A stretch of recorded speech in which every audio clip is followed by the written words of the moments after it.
My name is Tom Johnson, and I was the Hennepin County Attorney, elected for the first time in 1978 and served through 1990.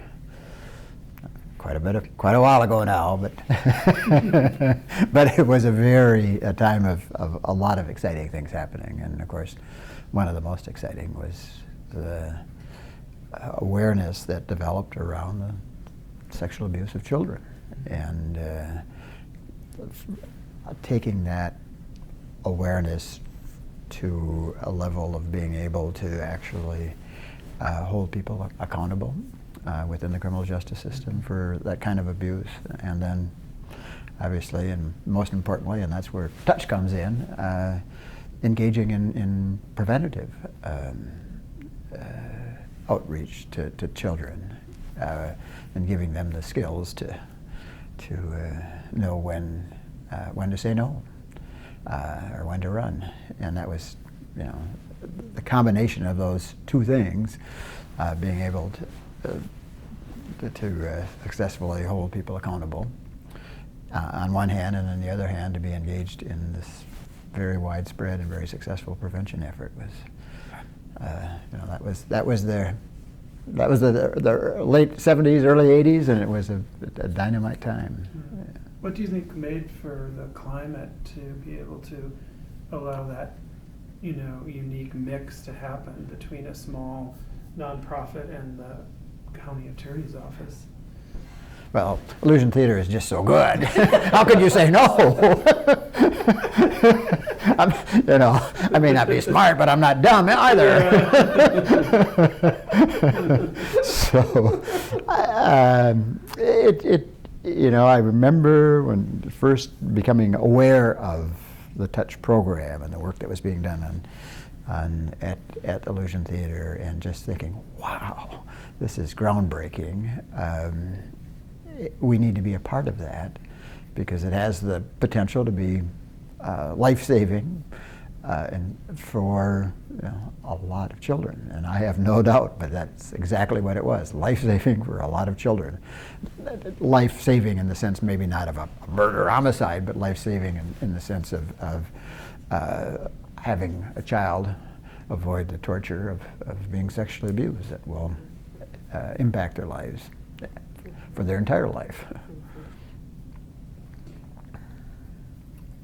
Was it different when you first had the various cases of, trying to prosecute people who were perpetrators? How was that easy to do? Was that sort of? I'm just trying to, I guess, find out what was in the sort of broader culture that all of a sudden brought those cases forward, because my understanding was there weren't a lot. Oh, there were very few, and because frankly, we filtered out a goodly number of those cases because we could see that they were not going to be cases in which we could get a conviction. So we would, try to get a negotiated plea or something out of where we knew there was a dangerous situation to remove it. But it was very difficult in those early years. The police did, the primary investigation. They had no clue how to interview a child. I remember the officers, detectives in the homicide division did the interviewing of children who may have been sexually abused, and their office was this huge cavernous room in the basement of City Hall, and you'd walk in there and these booming voices and big guys, they were almost all guys, would be working away, and the child would be brought to some detective's desk, sat down in a steel chair, and the detective would say, "Well, tell me what happened." That's about it. I mean, they had no clue how to go about having a discussion that was not a leading discussion, wasn't planting any ideas, but was getting information that needed to be got. They just didn't get any information. And then back in those days, you had the child brought to many different places, from the police to child protection to the hospital, and they were constantly being interviewed with people with very different levels of skills, and not nowhere near having a common language or any real language that a child would understand to elicit information.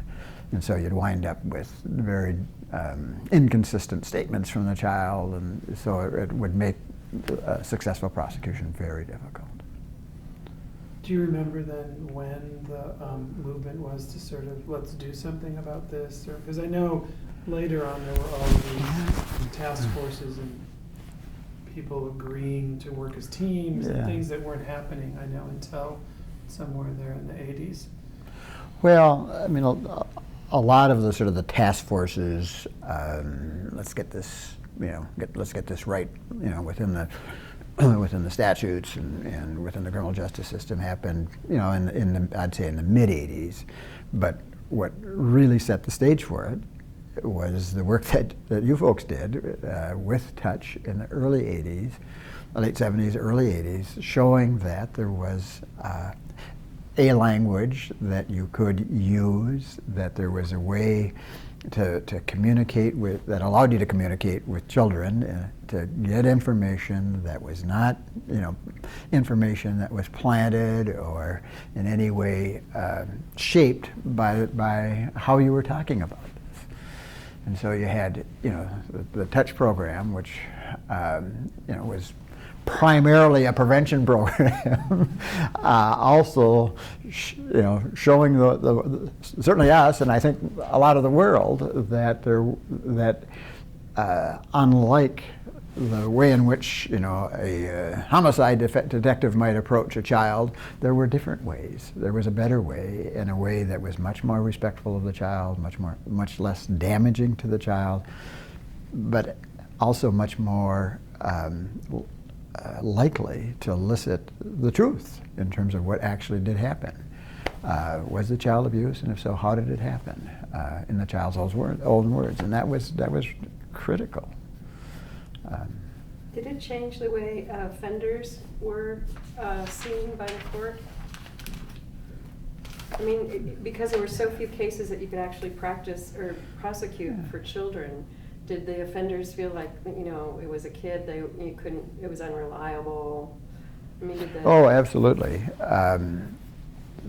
These cases back in the late 70s, early 80s were looked upon as inherently weak cases from a prosecution standpoint, because of the difficulty of having a child testify, period, but then the perceived reliability of the child's testimony, and so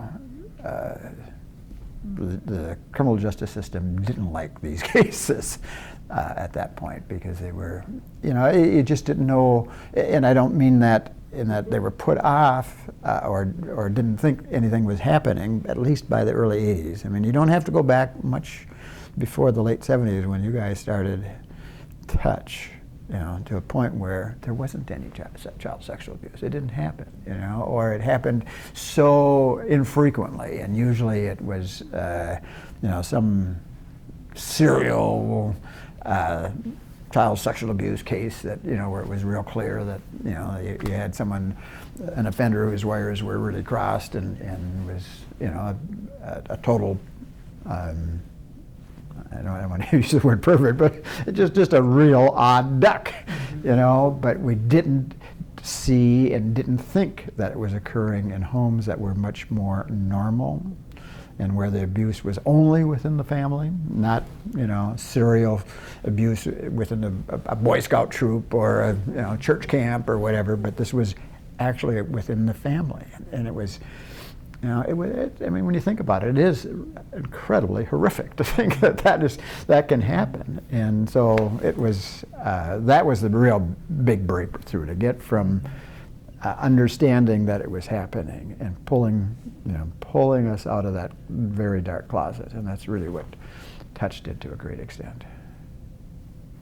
Was there any pushback in Minnesota, or do you know, was there some convergence of other issues going on that allowed Minnesota to kind of be a center of this Yeah. change? Well, I think we were fortunate in that, you know, there had been a number of different innovations, breakthroughs in the sexual assault area,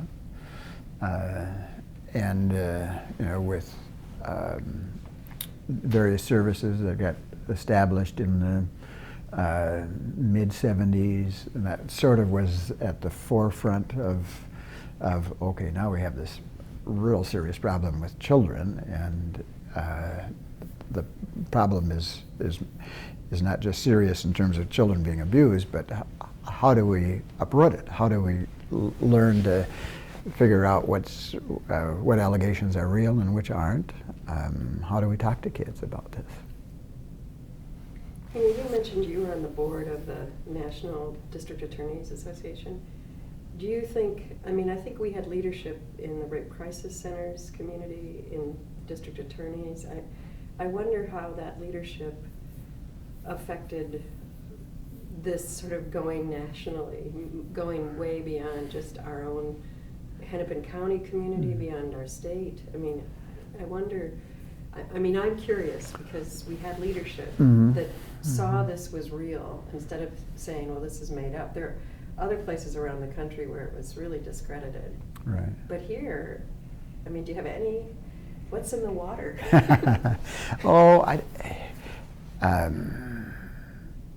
we Minnesotans always like to think that we're a little, a little different in the sense and better in the sense of leadership and idea generation, etc.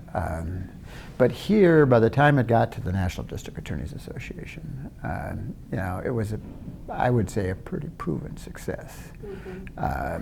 It was really understood that we had just gone through this remarkable breakthrough in terms of how to communicate with kids, both you know, primarily on a preventative basis, but that by virtue of that communication, there were cases that where a child would say, I've been abused. You know, so it was serving both of those purposes. And the language that you were using began to then infiltrate the justice system, including the child protection system and the social protection network, and you know that here in Minnesota, and that we could talk about, you know, when we went nationally about it, or with it. Do you remember any particular case after this change when you started to maybe prosecute more, or it was one that was a successful outcome that also helped show this worked in this new approach of looking for these cases and bringing more forward? Well, Michael, I'm trying to remember a specific case that would have been early on, and struggling to do that, unfortunately. But I do know it would have been probably 1981, 82, when we formed a unit within the county attorney's office, the Child Sexual Abuse Prosecution Unit, and that was done in response to the fact that more cases were surfacing. We could get successful prosecutions. We wanted to, you know, make sure that the attorneys that were prosecuting those cases were well trained, that they were,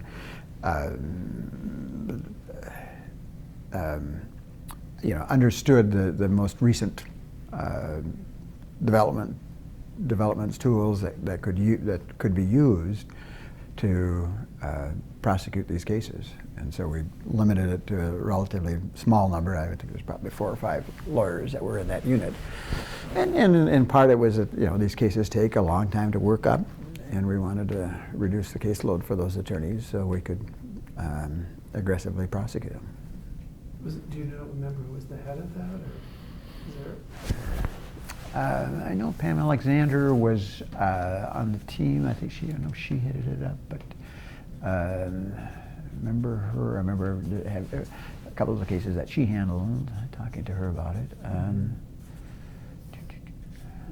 We can look it up. I'm not sure. Yeah, I'm not sure who it was.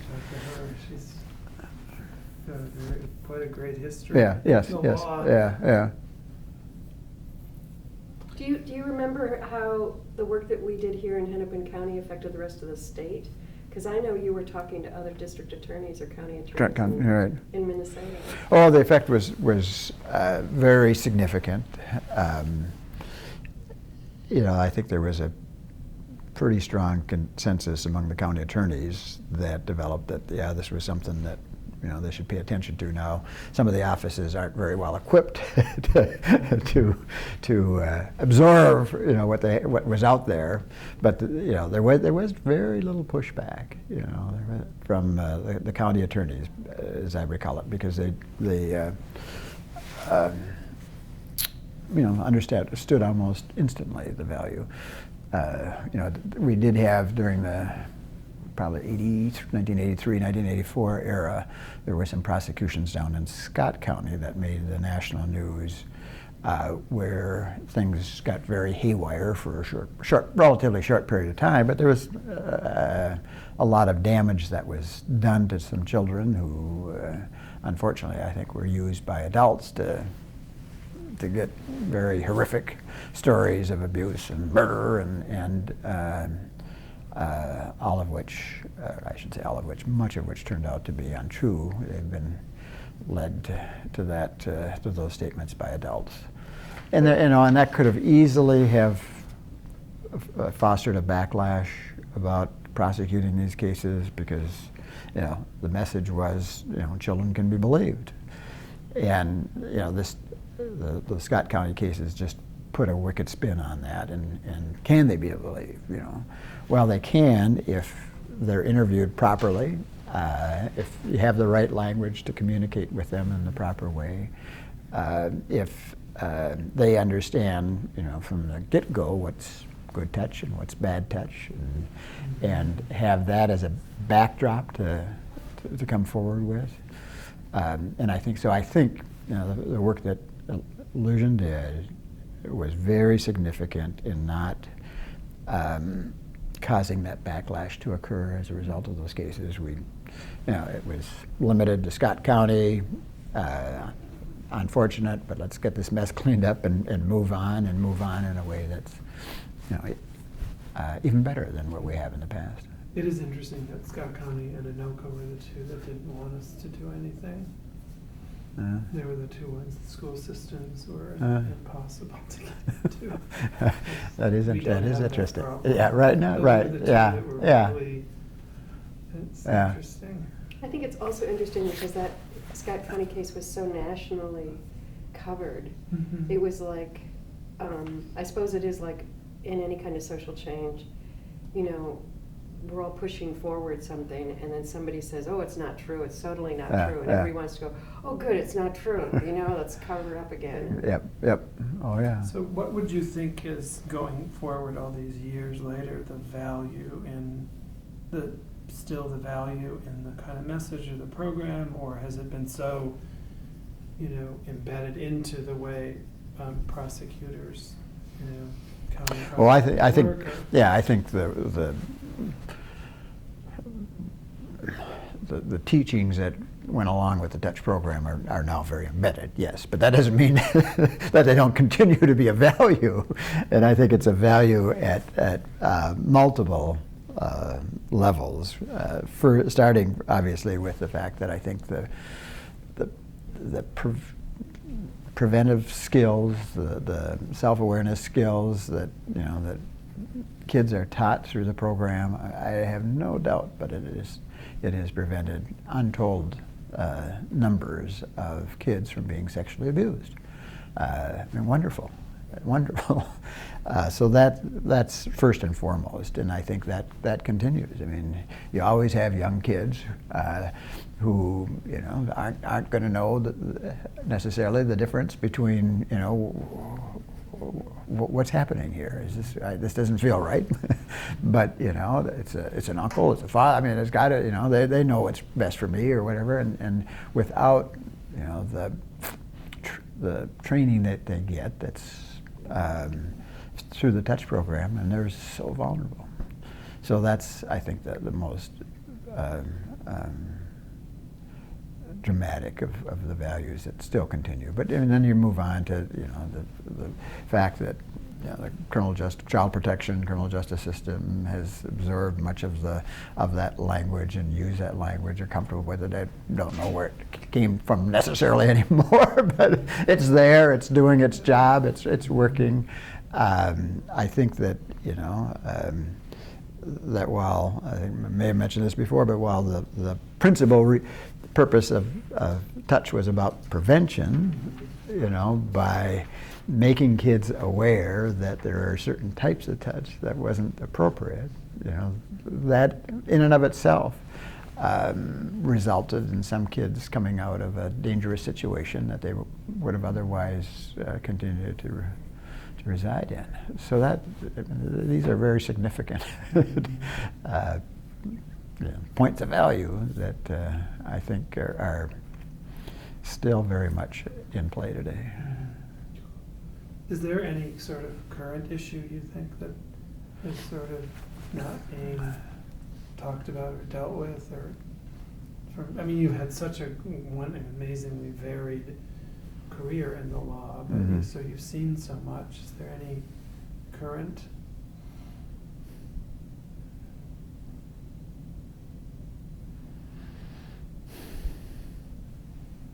Much of the more vulnerable populations you've already addressed with programs. That was part of the evolution of the original touch. I think that's very good.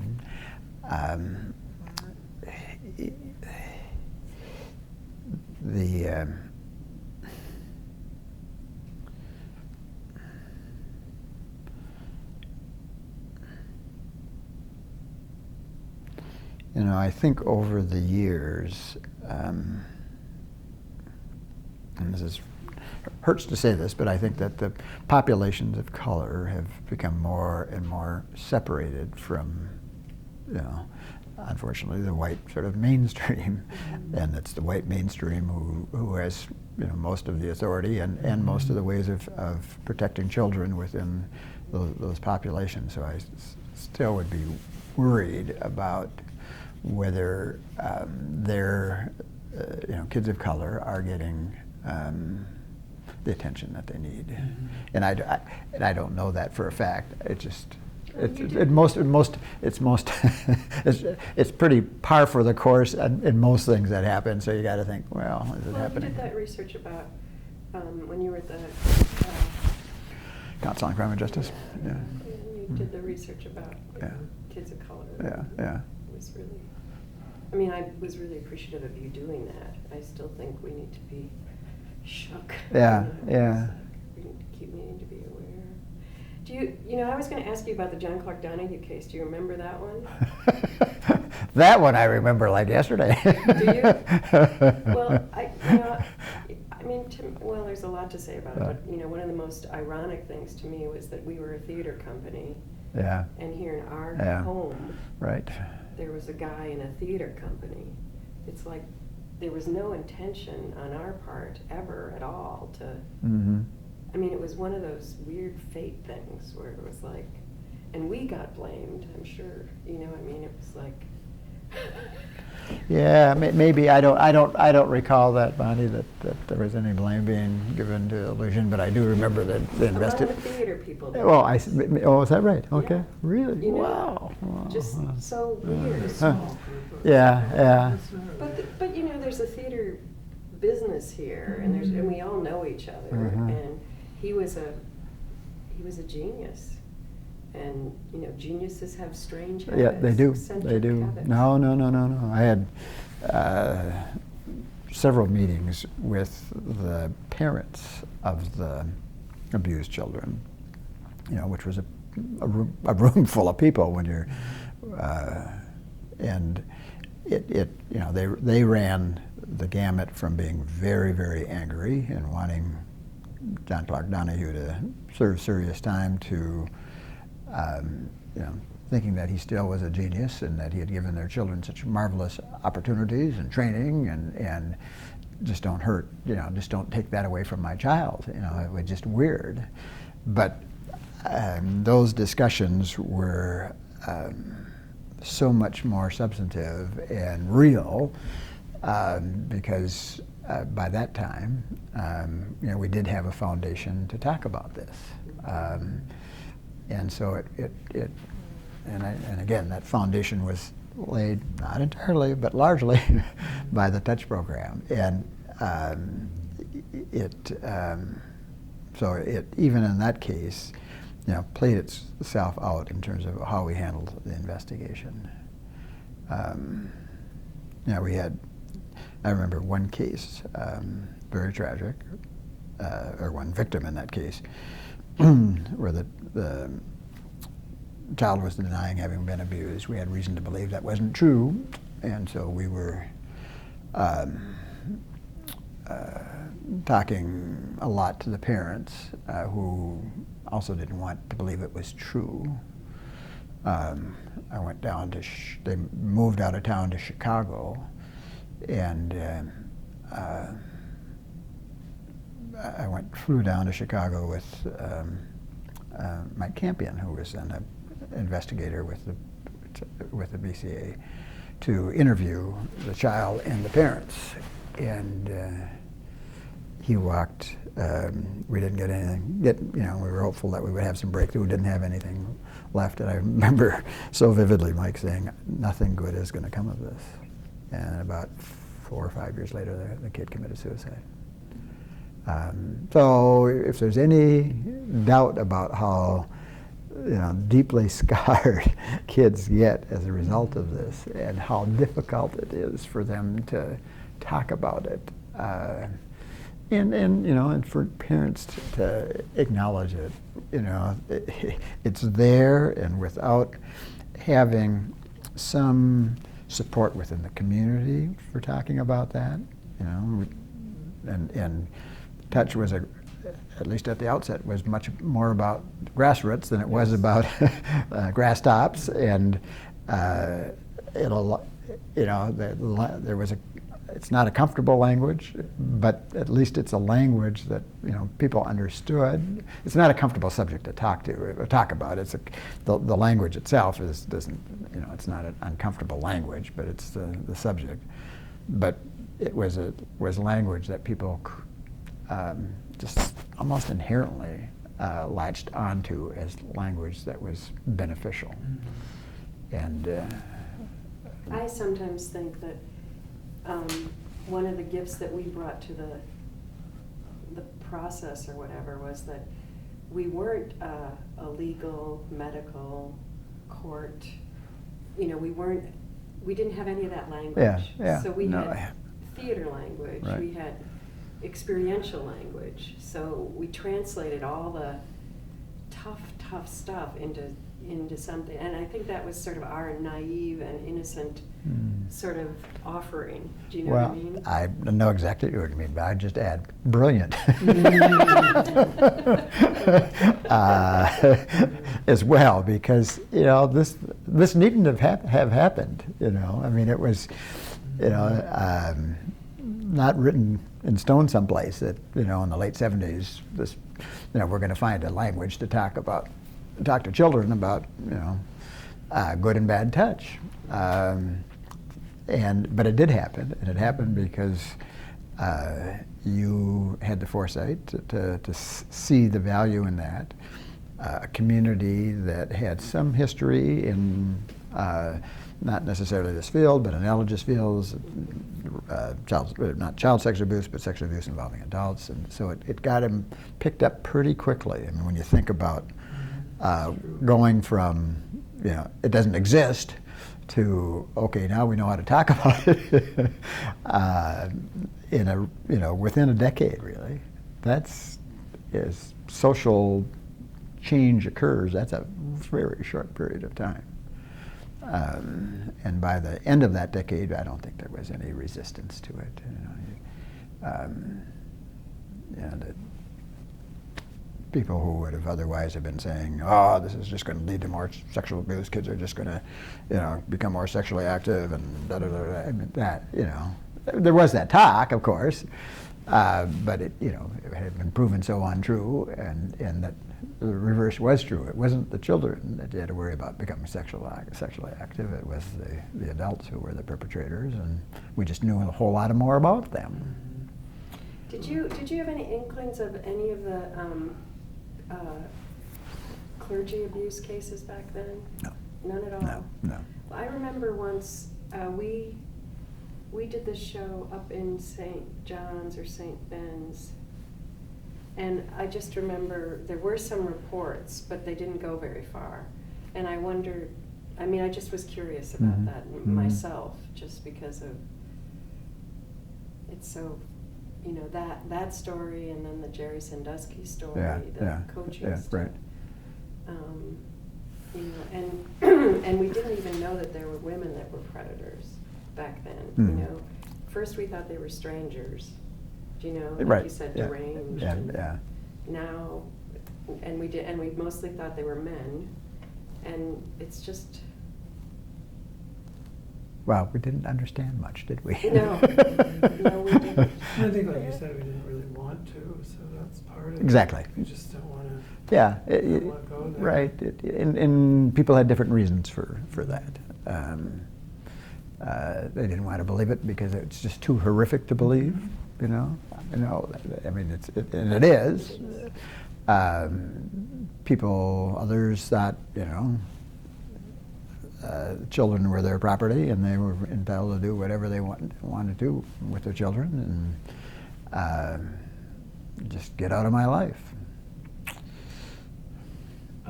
Is there something that we didn't touch or ask you a question of, you know, as you've thought about this?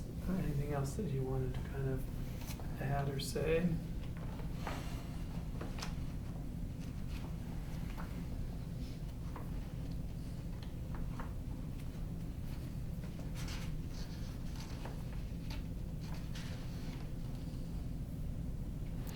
Well, I mean, just to sum up, I'm not sure I have anything new, but just to sum up, this was really the development of the Touch program, and the language that went with it was just of immense value to kids, to adults, to caregivers, and then to the justice system.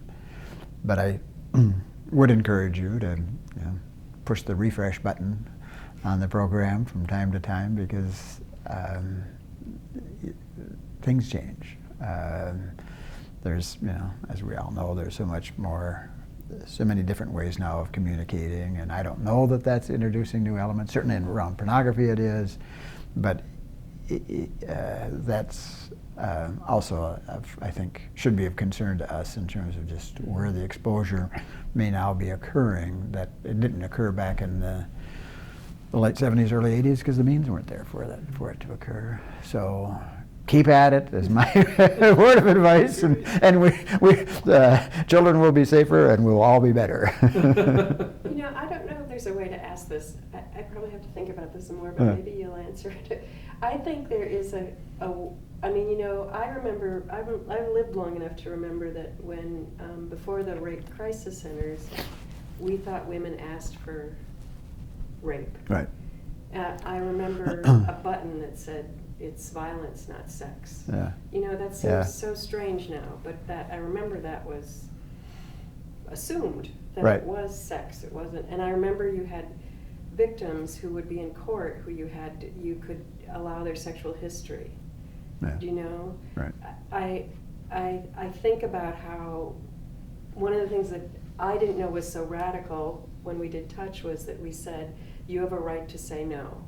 I didn't know that was strange. Do you know? Mm-hmm. You know, I'm just curious. Again, it's my Minnesota question. It's like, you know, how do we have somebody like you? How did we have judges? How did we have doctors at the emergency room? How did we have other attorneys in the state? How did we have people that got it? You know, you said we think of ourselves in a different way, but I come from Wisconsin, and the whole idea that, the whole idea that sex could be about violence, when I came to Minnesota, that was like radical. Mm-hmm. And, you know, just like in Wisconsin, thinking that someone's an alcoholic is radical. I mean, when I came Yeah, here and we were offering Okay. wine and cheese after the shows, and people said, "Well, you have to have something else," and I went, "What do you mean?" And they said, "Well, you have to have some other alternative to drink," and I went, "What are you talking about?" I totally didn't get it, you know. Yeah. So I don't know if there's any way to. I don't know if there's any It's like what I was trying to say before about the water or something. Why is it that there's this? Why is it that kids were believed in 1978 and 80 and 83 and Mhm. you know, I remember with the Clark Donahue case, there was somebody at the Metropolitan Opera at the same time.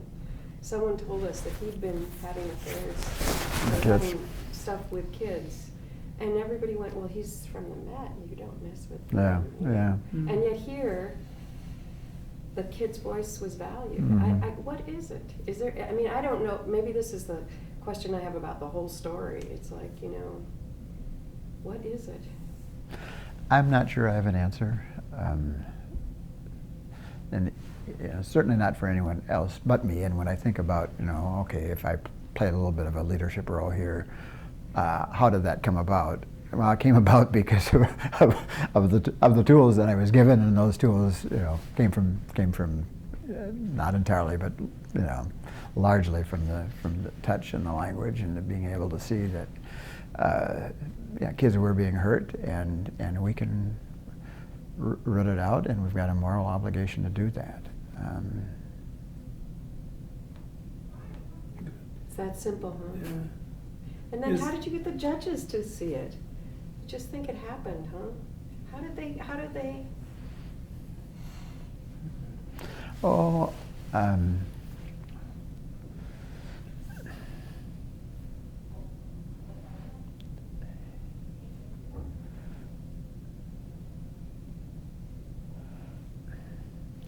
I'm trying to think now, it's sort of when the paradigm shift occurred, but there was one from, we don't want to put a kid on a stand, to, yes, we can put a kid on the stand, and there's no reason that kid shouldn't be as believable as an adult, if you can show that there's nothing in the background here that would have led that kid to have reasons to be fabricating a story. And once we knew how to get a kid onto a stand without opening up the possibility of fabrication, because they were improperly interviewed, or they were interviewed with, including being interviewed with other victims, or the mother was saying, well, this is what happened, isn't it? Which wasn't unlikely. So, which was not which was a fairly frequent occurrence. I mean, so you could never separate out, all right, how much of this is the mother's story, or versus, and it usually was a mother, and the kid's story. So once we figured out how to do that, and it was in large part because we had a way to communicate, then the cases got much stronger, and the judges were not in a position to pretend that otherwise. When you got 40 judges, there's going to be differences of worldviews that pretty much covers the spectrum. But for the most part,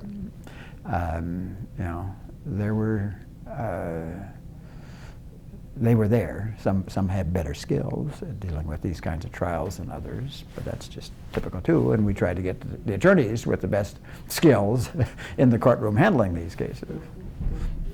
Is there someone else you think we should talk to?